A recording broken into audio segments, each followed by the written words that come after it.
Saudari-saudaraku yang terkasih dalam Tuhan, bagaimana kabar Anda hari ini? Saya harap Anda semua dalam keadaan sehat dan tetap semangat. Hari ini saya mengajak kita semua untuk merenungkan bagaimana Allah itu jauh lebih tahu apa yang menjadi kebutuhan kita, dan Dia memberikan rahmat yang lebih besar daripada apa yang kita inginkan atau yang kita butuhkan. Pengalaman si lumpuh yang disembuhkan oleh Tuhan Yesus dalam bacaan hari ini mengingatkan kita semua bahwa Tuhan Yesus tidak hanya menyembuhkan sakitnya si lumpuh sehingga dia bisa berjalan dan pulang ke rumahnya, tetapi Tuhan Yesus juga memberikan rahmat pengampunan dosa kepada si lumpuh itu. Dia mendapat double rahmat, kesembuhan dan juga rahmat pengampunan dosa. Seringkali dalam kehidupan kita juga mengalami hal yang sama. Tuhan memberikan jauh lebih besar atau lebih banyak daripada apa yang kita butuhkan, apa yang kita inginkan.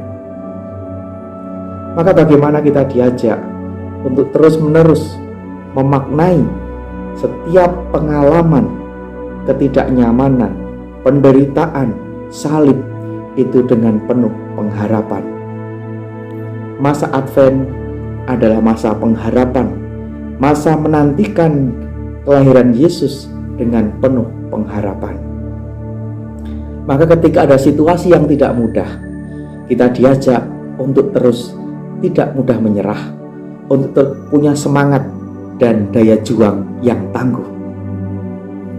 Ada satu kisah bijak yang sangat inspiratif bagi saya. Barangkali Anda juga pernah membaca kisah ini atau mendengar kisah ini. Pada waktu itu dikisahkan demikian. Konon ada seorang guru kebijaksanaan mempunyai murid.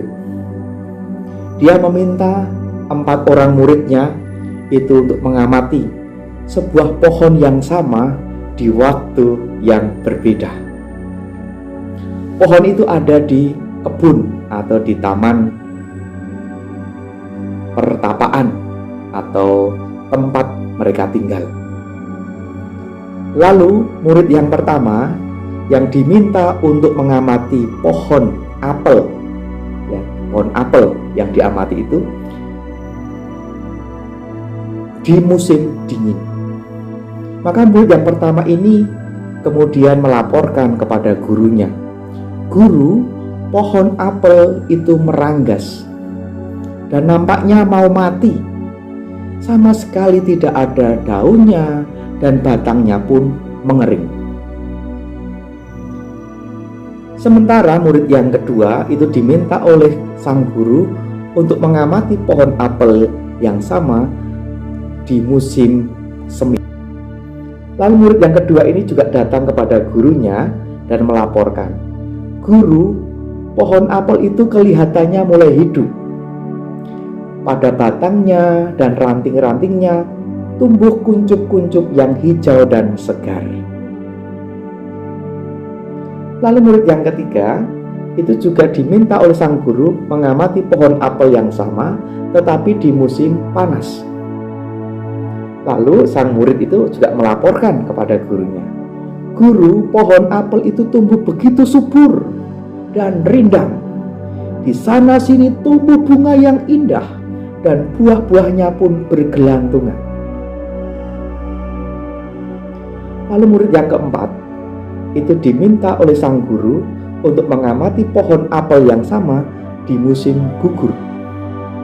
Lalu sang murid yang keempat ini juga melaporkan kepada gurunya, "Guru, buah-buah pada pohon apel itu mulai bergelantungan di ranting-ranting dan juga pohon itu menghasilkan buah apel yang siap dipetik. Kita siap panen, Guru. Apelnya sangat rimbun dan berbuah lebat." Kemudian sang guru itu memanggil keempat muridnya dan berkata, "Anak-anakku, pengamatan kalian semua itu benar. Sebuah pohon yang sama dan yang satu ternyata bisa nampak berbeda-beda pada saat yang berbeda pula. Demikian juga dengan kehidupan kita. Ketika kita sedang mengalami masa-masa yang sulit, memang segalanya itu serba suram, gelap, tidak menjanjikan dan mengecewakan. Rencana gagal berantakan, semua usaha tidak memberikan hasil. Sakit yang diderita pun tidak kunjung sembuh. Pandemi tidak segera berakhir. Pada saat itu, jangan menyalahkan orang lain, jangan menyalahkan situasi atau dirimu sendiri. Jangan pula mengatakan dirimu bodoh atau bernasib sial. Tidak ada nasib sial bagi orang yang percaya kepada Tuhan. Yang ada hanya waktu yang belum tepat. Tugasmu saat ini hanyalah terus berusaha sekuat tenaga dan selalu bersandar kepada Tuhan. Biarlah Tuhan yang melengkapi semua kekuranganmu. Ketika kamu tabah dan kamu sabar dan tekun di musim yang dingin, maka kamu akan mengalami musim semi dan musim panas yang menjanjikan, dan akan menuai hasil di musim gugur. Selalu ada harapan untuk orang yang percaya.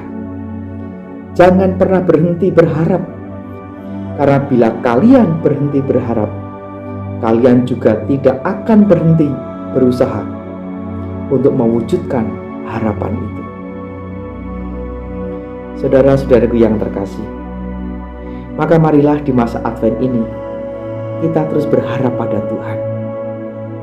Di tengah pandemi yang belum berakhir ini, konon ada varian baru virus Omikron.